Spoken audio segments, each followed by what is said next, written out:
Que les gens aussi imaginent la salle des ventes, oh bah, c'est des vieilleries et tout. Mais non, il y a aussi, on a des experts en articles de mode, en sac à main et maroquinerie, en cartes de jeux Pokémon, Magic, la culture geek, les jeux vidéo.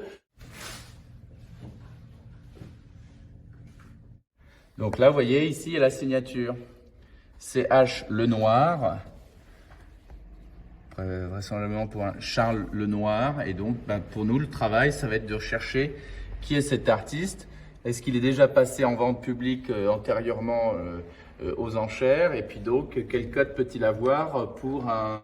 Et puis, j'ai juste besoin de 4 estimations sur 3 tableaux, un réponse et un recul. Adjugé. Mais je conseillerais plutôt nos curieux de venir avec, s'ils détiennent des bijoux. Des bijoux en or, si possible. Ça, ce sont des valeurs refuges, des matières refuges qui ont toujours la cote, toujours la tendance et qui se vendent toujours très bien. En revanche, malheureusement, les meubles anciens, les meubles massifs ne valent plus grand-chose. Vous pouvez venir quand même avec quelques photos de vos meubles anciens, mais c'est pas du tout ce que l'on privilégiera en termes de valeur. En revanche, venez nous montrer vos vieilles bouteilles de vin. Il peut y avoir des trésors dans vos caves. Venez nous apporter également vos jouets anciens, vos vieux tableaux, s'ils ont une signature ou pas. C'est la rareté de l'objet qui fait son prix. Un objet ancien ne veut pas dire forcément que l'objet est de valeur. Il peut y avoir des objets du XVIe siècle, mais très courants. Et donc, si c'est courant, c'est pas rare et donc ça n'a pas de valeur.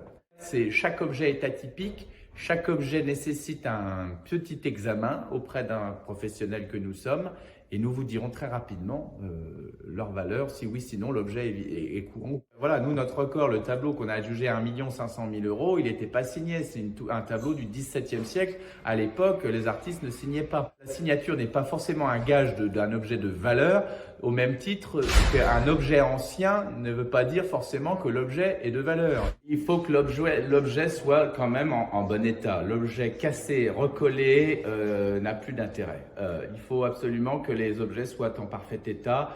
C'est ce qui va justement faire que entre deux objets, l'objet en parfait état sera, s'il s'agit d'un objet du XVIIe, du XVIe siècle, un objet très ancien, s'il est en parfait état, il vaudra automatiquement forcément beaucoup plus d'argent que s'il a un petit accident, une petite usure du temps. Il faut nous présenter les objets dans leur jus, tels qu'ils se présentent chez vous.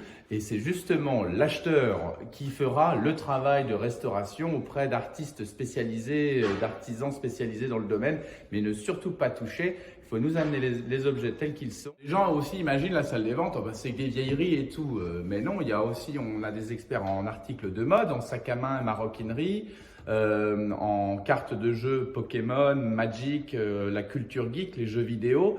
Voilà, n'hésitez pas, si vous avez un doute sur un objet, venez nous l'apporter. Et surtout, pas avoir peur de venir nous voir et pas avoir peur de nous montrer, peu importe, au moins les gens ils ont l'info. Leur objet, il vaut ou il vaut pas, mais ne partez pas avec dans l'esprit de se dire, ça sert à rien que je me déplace.